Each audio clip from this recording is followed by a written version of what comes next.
Que le Seigneur vous bénisse tous, alléluia. Que le Seigneur, nous fasse comprendre sa parole.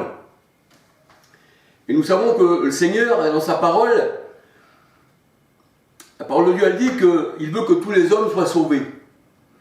Mais il connaît ceux qui lui appartiennent. Et ceux qui ont des oreilles pour entendre. Alléluia.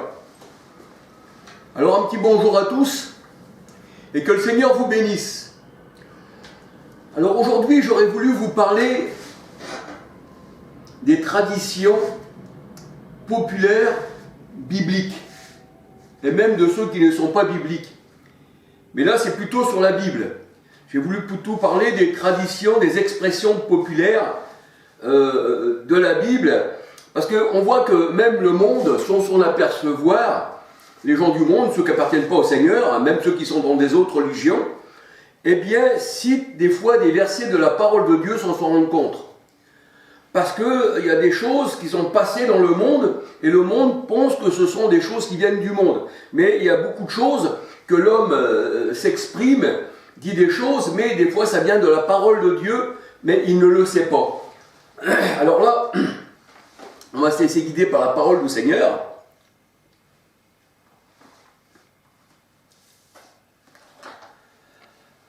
Alors nous savons que parmi les gitans, je ne dis pas tous, mais certains, surtout vers les Catalans, tout ça, nous pouvons voir aussi sur les réseaux sociaux, il y a la cérémonie du mouchoir.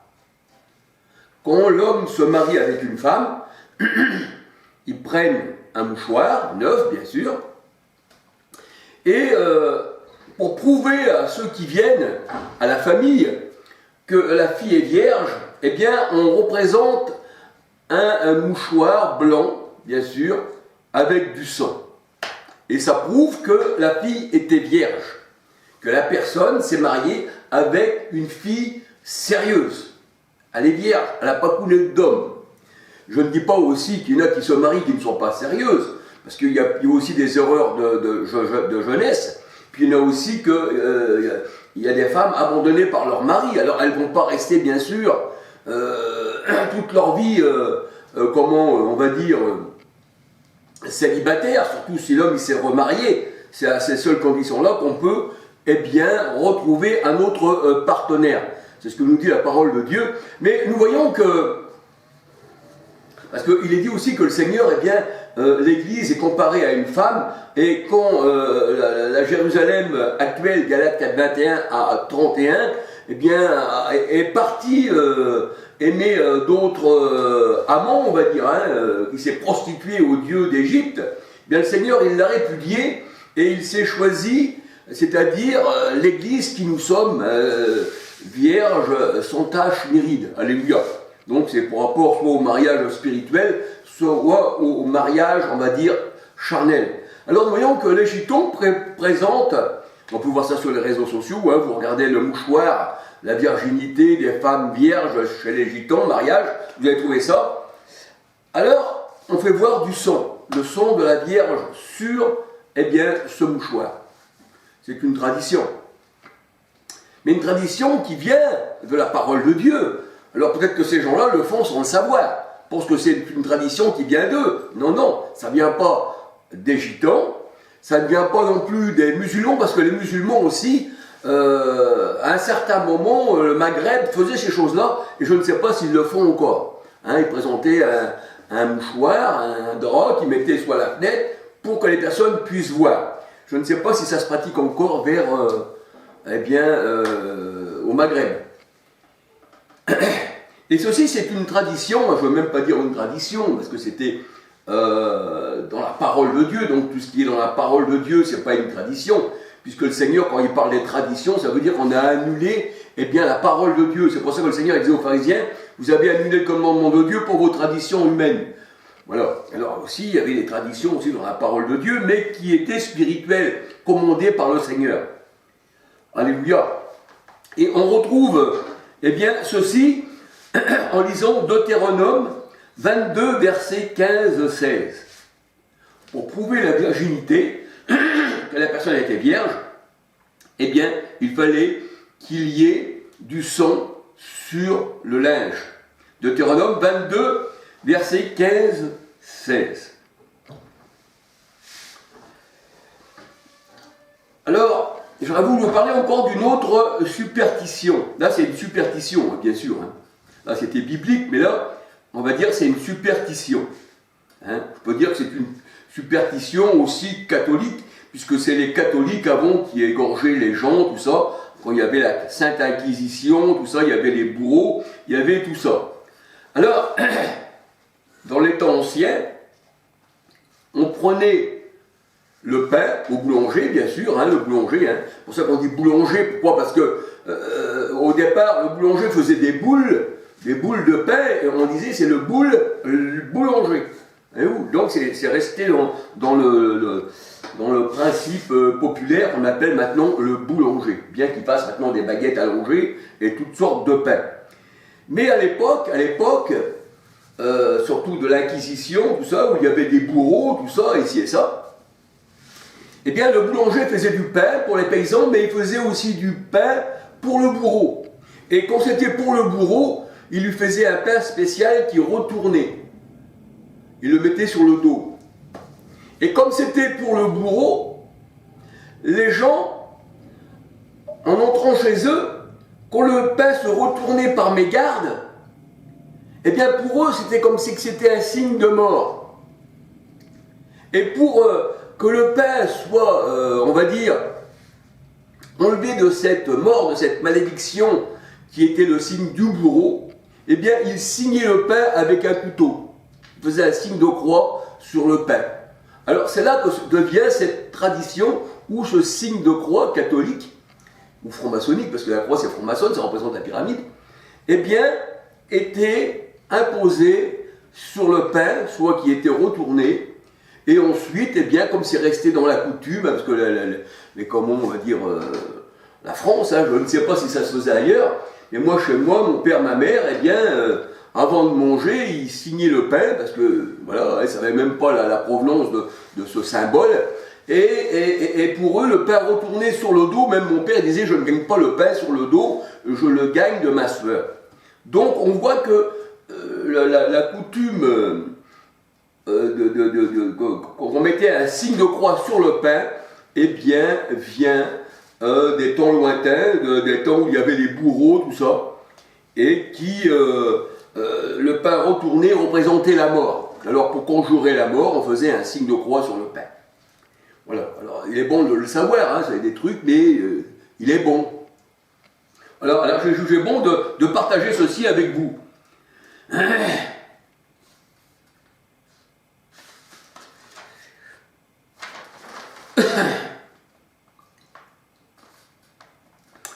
Alors on peut dire, parce que je voulais vous parler de la superstition aussi, parce que on peut dire que la superstition, voilà ce que j'ai dit, la superstition, eh bien, est une idolâtrie un peu.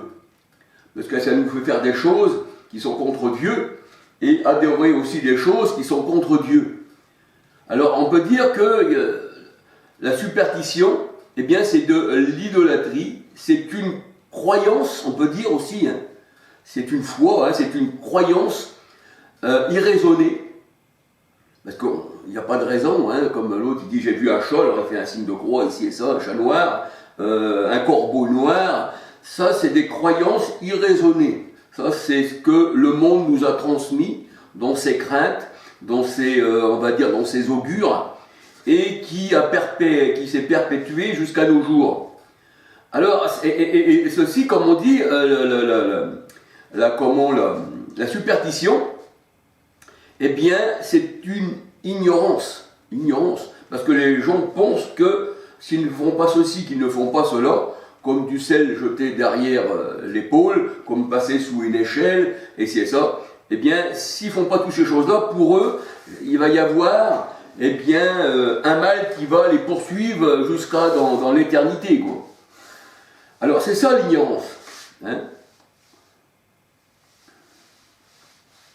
Et l'ignorance donne, eh bien, à celui qui est superstitieux un caractère sacré. Un caractère sacré au phénomène de ses croyances, bien sûr. Alors pour le chrétien, tout ceci n'est que conte de bonne femme. C'est ce que nous dit la parole de Dieu. Hein, ça, c'est des raisonnements, comment on va dire, des pratiques mondaines du monde. Bon, voilà. Alors, il y en a aussi qui disent, moi, ça ne m'arrivera pas, ces choses-là, et d'ailleurs, j'en touche du bois. J'en touche du bois. Le monde dit, il n'y a pas un bout de bois là, que je le touche, ou que je touche du bois, pour pas qu'il y ait un malheur qui m'arrive.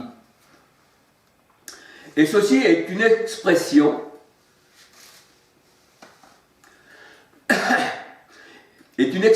populaire, hein, c'est un truc, le monde touche du bois pour pas que le malheur lui arrive, et même parfois ceux qui se disent chrétiens disent aussi, moi aussi je veux toucher du bois. Ils se disent chrétiens, mais quand ils disent quelque chose, pour pas que ça leur arrive, il faut que je touche du bois. Alors qu'un chrétien ne touche pas de bois. Le vrai bois qui doit toucher, le chrétien, nous allons le voir, alléluia. Alors, cette expression, enfin je veux dire, ce geste de toucher du bois, nous vient, eh bien, des temps lointains.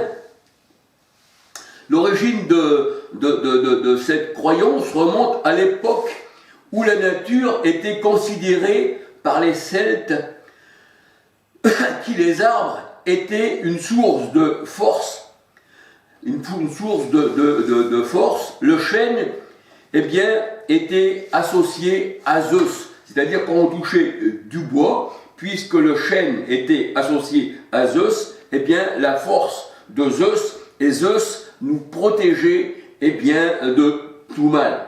Et bien sûr, ça s'est, eh bien, propagé jusqu'à nos jours. Et ceci, c'est dans la mythologie grecque. Alors, toucher du bois était donc de se placer sous la protection de ces dieux. Mais dans la Bible, il nous est dit aussi de toucher du bois. Mais quand on regarde dans la parole de Dieu, les arbres représentent aussi les hommes. Tout arbre bon porte du bon fruit, un arbre mauvais porte du mauvais fruit. Dans Matthieu 7, 15 à 20. Donc on peut dire que l'arbre représente l'homme. Mais toucher l'arbre aussi nous donne la vie. Mais ça dépend de quel arbre. La parole de Dieu nous dit que Jésus, il est aussi un arbre. Alléluia. Et là, on voit que cet arbre donne la vie parce que Jésus, il est plein de vie, il est la résurrection et la vie. Et il n'est pas mort, il n'est pas du bois sec. Et c'est pour ça que le Seigneur Jésus-Christ disait, si on fait ceci au bois vert, c'était lui le bois vert plein de vie, qu'arrivera-t-il au bois sec? Dans Luc 23, verset 31. Alors, il est vrai que toucher du bois, pour, on va dire, les superstitieux, les païens, les idolâtres, c'est toucher les dieux de ce monde, mais tandis que toucher le bois qui est Christ, l'arbre de vie, eh bien c'est trouver la vie. Alléluia. La femme disait, si je pouvais toucher son vêtement, je serais guéri. Matthieu 9, 21. Pourquoi? Parce que le Seigneur Jésus, il est le chemin et la vie éternelle. Jean 14, verset 6. Donc nous voyons que toucher du bois, ça dépend quel bois nous touchons. Il y a un bois spirituel et il y a aussi un bois charnel. Mais tout ceci, bien sûr, ce sont des symboles. Alors maintenant, on va prendre l'expression jobard. Il y en a qui disent, moi je ne suis pas un jobard. Ça, c'est un jobard, c'est un job, c'est un fou, c'est un niais, c'est un naïf, c'est tout ce que vous voulez. Il est déboussolé, il est jobard. Et ça vient aussi de la parole de Dieu, ça vient de Job. Qui Job, lui, n'était pas un jobard. Ah non, il n'était pas fou, Job. Job était même intelligent. Le mot jobard, eh bien, c'est une expression ancienne, hein, c'était de l'ancien français, on disait jobard, qui voulait dire Job. Et ils avaient, pour eux, Job était quelqu'un de fou. Mais Job était très intelligent. La parole de Dieu, elle dit, il craignait le Seigneur et Job était intègre. Job 1, verset 1. Job 1, verset 1. Donc, ça ne va pas du tout avec Job. Fou ne va pas avec Job, puisque Job avait l'intelligence du Seigneur, on dit que le monde a l'intelligence du monde. Les fous font partie du monde, et non du royaume céleste. 1 Corinthiens 1, versets 18 à 21, 1 Corinthiens 3, 18 à 21. Les vrais fous, eh bien, c'est ceux qui ne connaissent pas le Seigneur. Tandis que Job, lui, il était intègre et il craignait le Seigneur et il était très intelligent. Parce que l'intelligent, c'est celui qui connaît le Seigneur. Il a l'intelligence du Seigneur. Alléluia. On dit que les hommes ont l'intelligence du monde. C'est pour ça que le Seigneur, il a caché, eh bien, ses secrets aux sages et aux intelligents de ce monde. Mais il l'a révélé aux intelligents de l'Esprit du Seigneur. Alors, voici encore d'où nous vient l'expression sage femme. Sage femme. Là, nous voyons sage femme. Donc, il y avait des femmes qui étaient sages.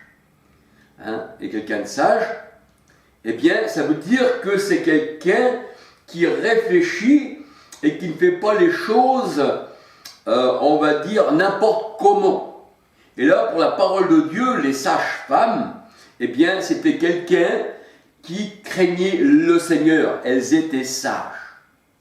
Alors, l'expression sage-femme, eh bien, c'était des femmes qui étaient sages, elles craignaient Dieu, et ceci nous vient des Saintes Écritures, dont Exode 1, verset 15. Et aujourd'hui, nous voyons que dans les hôpitaux, dans les cliniques, eh bien, ce mot a été repris, cette expression a été reprise, sage-femme, parce que ces femmes accouchaient les femmes des Hébreux. Et ils n'écoutaient pas Pharaon qui leur disait de tuer tous les premiers-nés. Tous les enfants premiers-nés. Oui, premiers-nés, il me semble, oui. Je ne veux pas non plus, voilà. Alors, Exode 1,15. Alors, sa femme était nommée l'une Shifra et l'autre Pua. Exode 15, versets 15 à 22. Et nous voyons que c'est rentré, eh bien, dans le langage médical, sage-femme, celle qui accouche. Maintenant, on dit qu'il y a aussi des hommes qui s'appellent sage-femmes, alors que ce sont des hommes, on pourrait dire sage-hommes. Et on voit dans la parole de Dieu que ces femmes-là craignaient Dieu et qu'ils n'ont pas avorté les femmes. Elles n'ont pas cherché à plaire à Pharaon, bien que Pharaon les mettait en esclavage, bien qu'ils auraient pu perdre leur vie, mais elles ont cherché à plaire au Seigneur, elles ont craint le Seigneur, et elles ont laissé vivre, eh bien, les enfants hébreux. Et je dis qu'aujourd'hui, eh bien, ces femmes-là étaient contre l'avortement.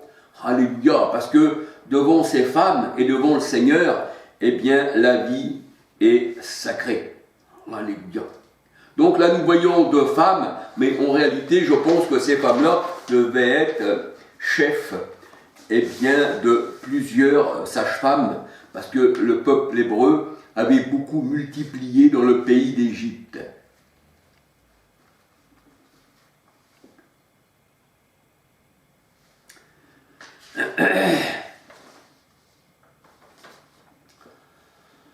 Alors, il y a encore une expression qui est dans le monde, et il y en a qui disent, moi j'ai pas été volé, je n'ai pas gagné tout ce que j'ai, mais je l'ai gagné à la sueur de mon front. Et à la sueur de mon front, quand on gagne quelque chose à la sueur de notre front, beaucoup de personnes, même ceux qui ne sont pas bibliques, ceux qui ne connaissent pas le Seigneur, beaucoup citent ces paroles, et ceci se retrouve dans Genèse 3, 19. C'est un langage biblique. Le Seigneur il disait à Adam, eh bien, tu gagneras ta nourriture, ton pain, tu mangeras ton pain à la sueur de ton front. Genèse 3, 19.